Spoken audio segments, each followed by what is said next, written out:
V Olomouci se včera večer slavilo. V kině Metropol se s příznivci sešel hokejový tým, který před 30 lety vybojoval první a zatím poslední extraligový titul pro tým z Hané.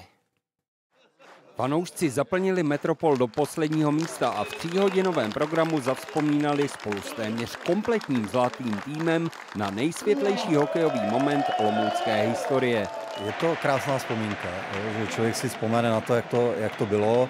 Tady ty záběry nám připomněly vlastně tu atmosféru těch utkání. Slavnostní večer osvěžil i křest knihy o hanáckém hokejovém zlatě.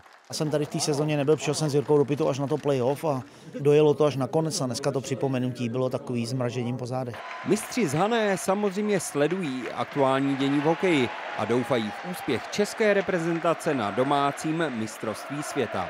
Musíme mít to štěstí, že ten tým se dá dohromady, přijedou dobří hráči z NHL a věřím, že ten úspěch s těmi diváky, které my máme, vytvoříme opět a budeme mít z toho všichni velkou radost.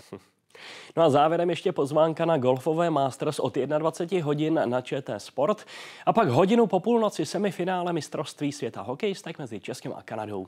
Hezký sportovní večer s Českou televizí a na viděnou.